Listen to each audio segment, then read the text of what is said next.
자, 정치 비하인드 조경근 교수님 어서 오세요. 안녕하세요. 네. 네, 한동훈 전 비대위원장 사무실도 차렸고요. 23일 출마 선언을 할 거라고 합니다. 당대표 출마 이제 확정적이죠. 당선 가능성도 높아 보이고요. 어차피 당대표 한동훈 맞을까요? 어떻게 보세요? 네, 가만히 생각을 해보면은 한동훈 그 비대위원장이 이렇게 소위 떴다 그러죠. 이렇게 떠오른 게 그렇게 긴 시간이 아니었어요. 총선 앞두고 비대위원장을 맡으면서 한동훈이라고 하는 검사로 오래 지냈던 분이 네. 정치에 들어와 가지고 근데 생각보다는 이제 우리가 어떤 숫자를 봐야 되느냐 하면은 네. 국회의원 숫자만을 볼 때는 참패라는 표현을 쓸 수도 있을 만큼 민주당과 국민의힘의 차이가 좀 크긴 했어요. 네. 그런데 실제로 득표율을 볼 때는 그렇게 그것만큼 큰 차이는 아니에요. 그래서 이게 이제 이런 그 선거 제도가 문제가 아니냐라고 하는 그런 얘기가 나올 만큼 득표의 차이는 그렇게까지 크지는 않거든요. 네. 그럼 결국은 선전했다라고도 득표율에서는 볼 수가 있는 거죠. 다시 말하면은 정치인으로서 대권까지 바라볼 수 있는 정치인으로서 가능성이 있다 이렇게 보는 거죠. 그럴 경우에 자 조용히 지내는 게 나은가 아니면은 계속 국민들 앞에 유권자 앞에 나오는 게 좋은가를 생각을 하고요. 네. 또 한 가지는 네. 자기를 후보로 뽑아줄 곳이 어디예요? 국민의힘이잖아요. 그렇기 때문에 그런 여러 가지 정치적인 계산이 있어서 포기할 수 없다 하고 나온다고 보고 있습니다. 네. 네. 근데 이게 잘하는 건지 만류하는 목소리도 많았거든요. 왜 이렇게 네. 적극적인 걸까요? 아까 이야기한 것처럼 정치인에게 가장 치명타는 잊혀지는 거예요.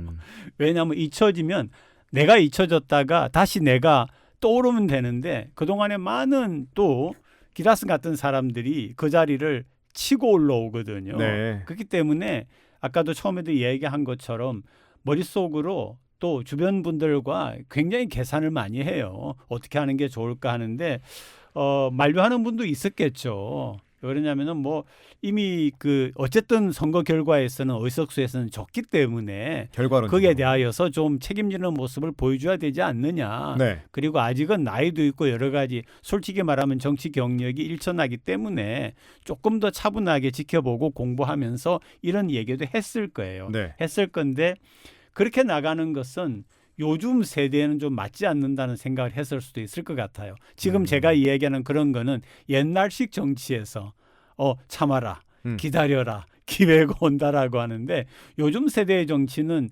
기회가 온다가 아니라 기회를 만들어야 된다고 생각하는 거겠죠. 네. 저는 한동훈 전 비대위원장이 그런 쪽에 선택을 했다라고 봅니다. 그럼 교수님 시각에서 네. 이번 출마 잘한 거라고 보십니까?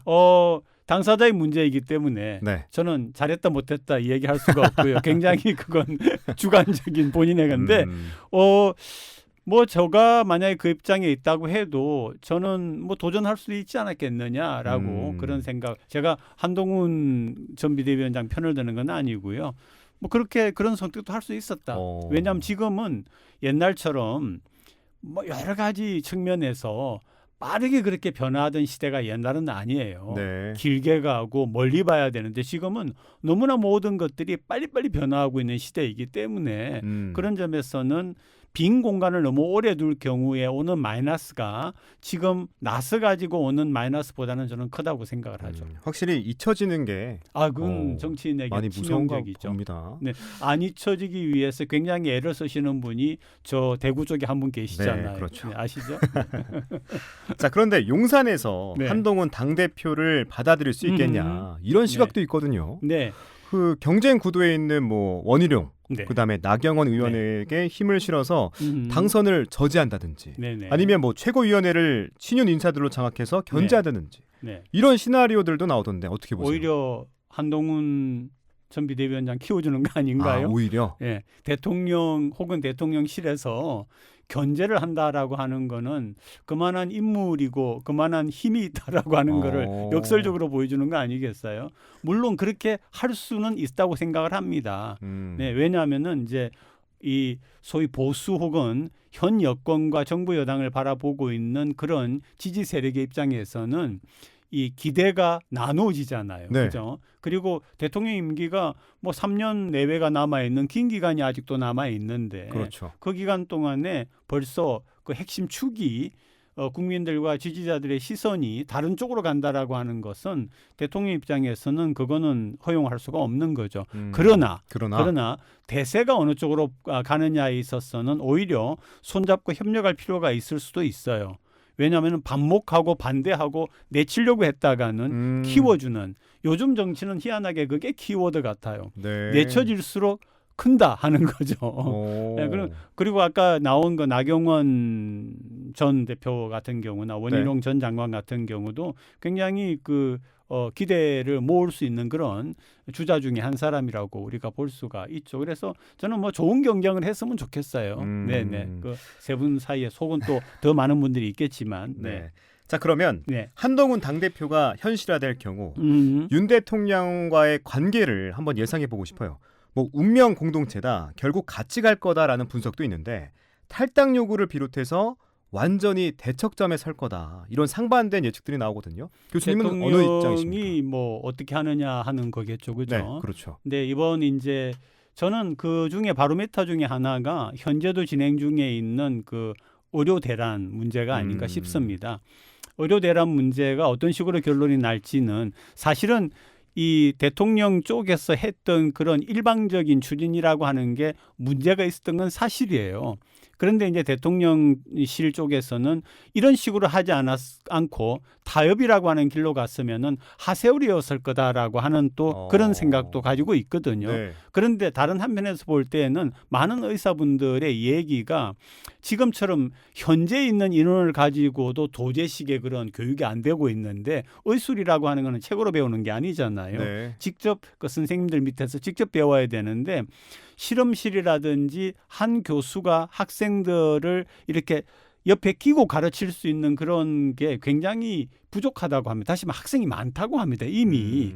그런데 이렇게 많은 숫자가 되었을 경우에는 그렇게 배출되는 의사의 소위 질적인 문제라고 하는 게 분명히 있다라고 저는 들었거든요. 네. 그리고 그런 부분을 저는 납득을 했습니다. 네. 그렇게 볼 때 무리한 측면이 분명히 있습니다. 그럼에도 불구하고 대통령이나 대통령실 입장에서는 누구도 못했던 것을 20몇 년간 못했던 일을 하지 않았느냐라고 얘기를 할 거고, 네. 지금부터 여러 가지 제도 보완을 통해서 지금 방금 제가 얘기했던 그런 문제점은 보완을 하겠다라고 하는 그런 전제에서 볼 때에, 만약에 그런 쪽으로 해가지고 개혁이라고 하는 것을 해 나간다라고 하고 그게 잘 된다라고 하면은 굳이 한 대표가 앞으로 대표가 됐을 경우에 반대하고 척을 질 필요는 없지만, 정치는 협력하는 부분과 척을 지는 부분이 함께 갑니다. 예, 오로지 100% 같이 가고 100% 척을 지고 하는 건 없거든요. 그래서 아마 사안별로 갈 거라고 생각합니다. 구분을 해서 분명히 대통령을 돕는 측면도 보이고, 또 대통령과 다른 스탠스라 그러죠. 어떤 그 자기의 위치도 잡아가는, 그게 정치인으로서의 어떤 방법론이거든요. 아마 한 전 비대위원장도 만약에 정치에 대한 센스가 있다면은 그렇게 해 나갈 거다라고 생각합니다. 네. 자, 대통령 얘기가 나왔으니까요. 네. 대통령이 총선 결과를 겸허히 받아들이겠다. 네. 정치하는 대통령이 되겠다라고 말했잖아요.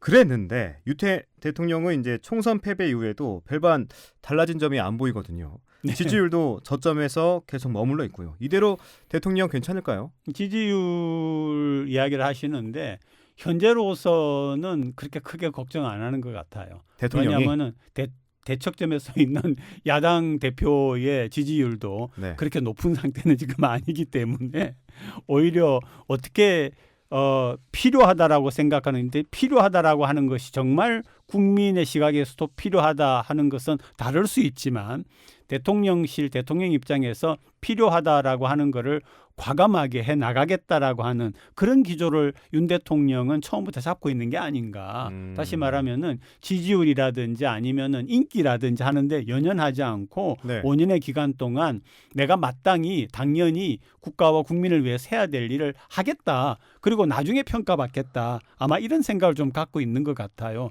이제 그럼에도 불구하고 결국 이번에 총선에 참패해서 보여주는 건 뭐냐 하면은, 그렇게 일방통행식으로 가가지고는 될 일도 안 된다라고 하는 걸 배우는 게 정치거든요. 네. 사실 지금 뭐 여의도 대통령이라고는 얘기가 새로 나오잖아요. 네. 아무리 대통령이 하려고 해도 법을 만들지 않으면 할 수가 없는 부분인데 그래서 지금이라도 좀 정치력을 발휘했으면 좋겠는데 저는 별반 바뀌지 않을 거라고 봅니다. 이거 별반 바뀌지 않는다면 지금 이 서민들의 삶, 경제, 네. 무너진 경제 이거 어떻게 해야 될까요? 그러니까요. 그게 이제 또 이렇게 나올 수 있다고 보거든요. 지금 결국 경제를 살리는 것은 법제화입니다. 네. 근데 지금 현재 여의도 국회가 22대 들어간 국회가 민생 이야기는 하지만은 민생에 관련되는 일을 여의도가 하고 있느냐 하는 부분이 또 있거든요. 만약에 여의도 국회, 22대 국회 특히 이제 야당 같은 경우에 민생에 집중하는 그런 모습을 보인다라고 하면은 대통령도 바뀌어야죠. 네. 왜냐하면은 국민들의 지지가 확실하게 저쪽으로 넘어갈 거기 때문에. 네. 그런데 지금은 여의도의 국회 같은 경우에도 지금 하고 있는 일이 민생하고 상관없는 일을 하고 있잖아요. 그렇기 때문에 이런 그 상황이라고 하는 것이 대통령의 선택에도 변수가 되지 않느냐. 결국은 우리 국민의 입장에서 민생의 입장에서 볼 때 슬픈 얘기죠. 네. 네, 바뀌어야 되죠. 자, 이번에는 이재명 대표에 대한 발언 얘기해 보죠. 이재명 민주당 대표가 언론을 향해서 검찰의 애완견이다 이렇게 일갈해서 또 논란의 중심에 섰습니다.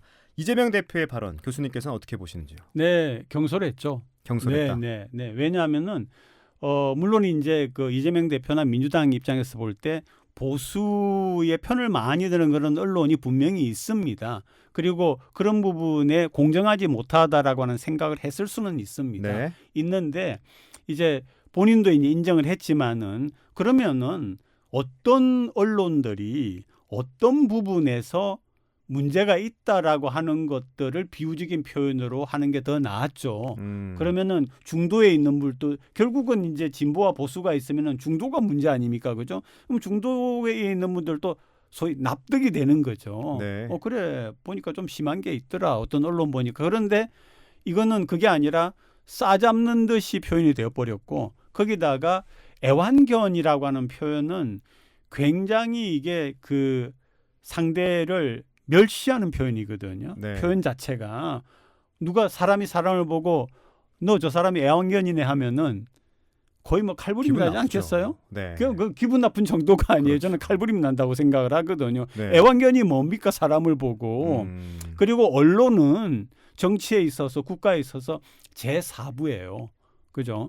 정부가 있고 국회가 있고 사법부가 있고 그다음에 언론이 제4부인데 제4부인 언론에 대하여서 그게 내 마음에 안 들고 나를 반대하고 일방적인 얘기를 한다고 해도 그렇게 하면 안 되죠. 그럼 만약에 표현했다면 뭐 구체적으로 네. 어떤 부분이 뭐 이런 부분이 예를 안 들어서 좋다라고 너무 보수의 편을 드는 언론이 있다 그러면은 다 알아요. 어떤 방송 또는 어떤 신문인지 그렇죠. 머릿속에 알아요. 떠오르는 곳들이 있죠. 네네. 도대체 뭐 하는 겁니까? 지금까지 검찰이 불러주는 대로 다 써 나가면은 타작이에요. 뭐 예를 들면은 그런 표현들 좀 뭐 차라리 유화해서 그랬으면 애완견이라고 하는 거는 좀 심하죠. 심했다. 그래서 굉장히 이재명 대표에게 이 표현 하나로 좀 마이너스가 됐다. 저는 굉장히 마이너스가 됐다 그렇게 보고 있습니다. 경솔했다라고 네. 평가해 좀 주셨습니다. 앞으로는 고치겠죠. 뭐. 네. 자, 근데 야당과 야권 지지층에서 검찰 수사도 언론 보도도 편향돼 있다. 네. 이런 인식이 강하거든요. 네네. 실제로 한쪽으로 기울어진 느낌이 들 때가 없지 않은데 네네. 언론과 검찰에는 문제가 없을까요? 언론과 검찰에 뭐 지금 검찰이 이제 하고 있는 그런 수사가 네. 어떤 쪽 수사는 굉장히 열심히 하고 어떤 쪽 수사는 별로 열심히 안 하고 공정하지 하는 않다. 것들이 네. 이제 국민들의 시각에도 그렇게 보이는 부분이 꽤 있어요. 네. 그런 점에서 볼 때 검찰에 문제가 있다라고 인식을 하는 거죠. 저는 대한민국의 보수 그러니까 극보수와 극진보는요. 이거는 어떤 객관적인 사실을 갖다 줘도 프리즘을 가지고 보기 때문에 안경을 끼고 보기 때문에 그분들은 그분들에 대하여서는 그냥 생각을 안 하시는 게 좋고요. 네. 오히려 중도적인 입장에 있는 보수나 진보 혹은 중도의 분들이 과연 어떻게 보느냐가 굉장히 중요하다라고 보는데 그런 점에서 볼 때 언론이 지금 현재 대한민국 언론은 주로 이제 많이 팔리고 많이 읽히는 언론은 중도로 딱 정확하게 소위 사실을 팩트라고 그러죠. 전달하는 그런 것보다는 한쪽으로 좀 기울어진 그런 것들이 없잖아 많이 있죠. 근데 사실은 그거는 미국도 마찬가지예요. 미국 같은 경우에도 어떤 방송은 굉장히 보수적이고 한쪽의 편을 들고 어떤 건 또 진보적인 이런 부분이 있기는 합니다. 다만 이제 한국은 굉장히 그 진실을 전하려고 노력하는 그런 언론이 전체 언론의 몇 프로냐라고 할 때 문제가 많죠.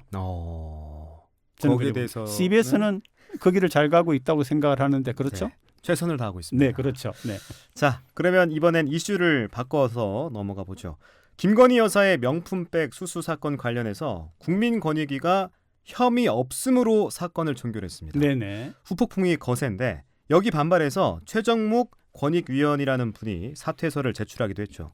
이거에 대해서 어떻게 보시는지, 더 이상 문제 삼지 말아야 한다, 아니다, 수사를 계속해야 한다, 어느 쪽이 맞다고 보십니까? 근데 그 종결을 하면서 했던 얘기가 좀 옹색하더라고요. 옹색하다. 네네. 이를테면은 뭐 그거는 그 외국에서 사온 물건이기 때문에 뭐 외국인이고 예, 뭐 이런 외국에서 사온 표현들. 물건이기 때문에 선물로 봐야 한다. 뭐 이런 거 굉장히 좀 어색하고 옹색한 그런 변명처럼 그렇게 들렸다라고 하는 거를 뭐 네. 누구나 그렇게 느낄 수가 있을 것 같고요. 음. 이거는 처음에 저는 이랬으면 좋겠습니다.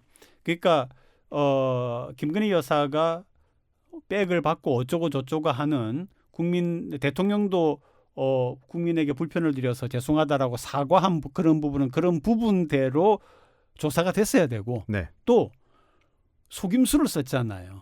그죠? 카메라를 달고 들어와 가지고 속이려고 하는 목적을 가지고 온 그런 부분은 그런 부분대로 물론 그분들은 자 내가 만나는 이 사람이 어떤 사람인가를 보여줄 방법은 이것밖에 없다라고 말할 수는 있겠지만은 네. 그러나 그럼에도 불구하고 그런 방법이 과연 정당했느냐는 것은 따로 나갔으면 어떻게 했느냐. 그리고 결국은 국민이 판단하게 했으면 어떻게 했느냐라고 하는데 지금은 그게 막 전부 이렇게 막 흙탕물에 들어가 있는 것처럼 되어 가지고요. 아예 그런 걸 보는 시선 자체가 그래서 누가 옳고 누가 안 옳고를 따지고 싶지 않은 거죠. 네. 이게 그냥 전체적으로 민주당 쪽을 보든 아니면 국민의힘을 보든 이쪽을 보든 저쪽을 보든 다 흙탕물이라고 생각하는 그런 시선이 저는 많다고 봅니다. 네. 또 이런 일도 있었습니다. 네. 인권위원회 상임위원이라는 사람이 인권단체들을 두고 인권 장사치라고 비난하고 언론을 향해서는 기레기들이 쓰레기 기사를 쓴다, 이런 막말을 마구 쏟아내서 비난 여론이 거센데요. 그래서 이분이 누군가에서 찾아보니까 네. 1999년에 한일 어업 협상이 실패했다며 당시 해수부 장관에게 할복을 권유하는 편지와 함께 일본도를 보내는 상식 밖의 기행을 맞습니다. 벌이기도 맞습니다. 했습니다. 네네. 대통령 몫으로 임명이 됐는데요. 보니까 또 검찰 출신이더라고요. 어떻게 이런 사람이 다른 것도 아니고 인권위에 가 있을지, 심지어 인권위원장직에 도전할 뜻까지 내비쳤는데 이런 상식 밖의 인사들이 활개치는 현실 어떻게 봐야 할까요? 그러니까 이제 이런 부분이 대통령에게 문제가 많다라고 보는 그런 시선을 굉장히 많이 만들어내죠. 뭐 우리가 가장 많이 들은 얘기가 인사가 만사다 그러잖아요. 네. 사람 하나 잘 세우면은 정말 좋은 일이 생기고 사람 하나 잘못 들이면은 그냥 집안이 망한다, 이런 우리 속담도 있는데 그죠? 맞죠. 빨리 잘라야죠. 그렇지 않습니까? 뭐 이 인간이 저런 인간인지 몰랐을 리도 없지만 뭐 아까 그 일본도를 보내고 그랬대. 네. 극단적인 인물은 정치에서 배제가 돼야 됩니다. 근데 어떻게 그렇게 극단적인 사고를 가지고 있는 사람들이 그렇게 되는지에 대하여서 네. 이해를 할 수가 없고요. 그러니까 이 지금부터라도 앞으로 남아 있는 뭐 3년 가까운 기간 동안이라도 제발 사람을 잘 쓰기를 바란다. 정상적인 사람을, 능력 있는 사람을 쓰기를 바란다라고 하는 거고, 잘못된 사람은 빨리빨리 솎아내야 됩니다. 그렇지 않아요? 왜 그만두고 있습니까?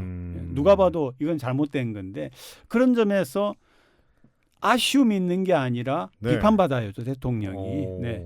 인사를 잘못했기 때문에. 대통령 국정의 인사권자 아닙니까? 그렇죠. 그런 점에서는 아마 대통령이 굉장히 비판을 받아 마땅하다고 저는 생각을 하고 빨리 솎아내세요라고 이야기를 하고 싶습니다. 제가 교수님이랑 방송하면서 가장 강한 어조로 말씀하신 것 같아요. 왜 그러냐면 저는 사람 쓰는 게 가장 중요하다라고 생각을 하고요. 네. 그거는 곧 우리의 삶에 영향을 미치지 않습니까? 그렇기 때문에 내가 실수했네, 이 사람 잘못 썼네 한 게 드러나면은 빨리 갈아치워야 됩니다. 그렇지 않습니까? 내가 그 사람을 두는 거는 내 고집이잖아요. 네. 네, 갈아치워 주시기 바랍니다. 자, 나라가 제대로 돌아가고 있는지 정말 염려스럽습니다. 하나만 더 여쭤보겠습니다. 네. 사법 리스크에도 불구하고 이재명 당대표의 당내 위상은 확고하거든요. 급기야 최고위원회에서 민주당의 아버지라는 발언까지 나왔습니다. 네. 이건 좀 민망한데 좀 더 가면 위험할 것 같기도 해요. 어떻게 보십니까? 예, 이 그렇게 발언한 분이 그 TK 쪽에서 최고위원으로 발탁이 되신 분이고, 그다음에 변명을 하는 얘기를 들어보니까 뭐 남도 사람들이 가지고 있는 예의의 부분이다 하면서 마치 뭐 퇴계 선생님이나 이런 정말 위대한 분을 네. 잘못 이렇게 해석해하는 그런 태도까지 보이는 걸 제가 잘못 봤는지 모르겠습니다. 언론에 보니까 그렇더라고요. 이거 남도 예절이다 이렇게 표현을 했던 것 같아요. 네. 근데 물론 이제 자기가 현역 뭐 그것도 아니고 또 그 배경이 되는 지역도 그렇게 해가지고 나 같은 사람을 뽑아줘서 너무 그렇게 한 것 같은데 과한 충성 아닙니까 그러면? 안 되죠. 네. 안 되죠. 마찬가지예요. 마찬가지고 민주당이 이재명 대표 중심으로 갈 수밖에 없는 구조적인 부분은 있습니다. 네. 그런 부분은 인정하지만은 과연 이렇게 나가는 것이 이런 식의 인사를 하는 것이 이재명 대표가 바라는 차기 대선에서의 당선이라고 하는데 도움이 될 것인가. 충성파로 보이는, 그것도 국민이 볼 때 굉장히 민망한 과잉 충성을 하는 사람을 최고위원으로 뽑아가지고 90도로 하는 게 또 신문에 방송에 나왔더라고요. 네. 거기다가 발언도 아버지다라고 하는 발언이다 하는 건 참 듣기에 정말 그랬고요. 그래서 아까 제가 처음에 말씀드린 그거예요. 윤 대통령의 지지율 이야기를 하는데 네. 그러면 다른 한쪽은 높아야죠. 안 높잖아요 지금 그러니까 보면은. 대통령이 위기의식을 잘 못 토끼 느끼겠네. 객긴이잖아요 결국은. 근데 한 사람이라도 좀 먼저 정신을 차려가지고 네. 여야의 지도자는 대한민국과 대한민국의 민생과 국민에게 대단히 중요하거든요. 여야 지도자 모두 제발 좀 옳은 바른 존경할 수 있는 정치인이 되기를 바랍니다. 네, 오늘은 여기까지 듣겠습니다. 정치 비하인드 조경근 교수 함께했습니다. 교수님 고맙습니다. 네, 고맙습니다.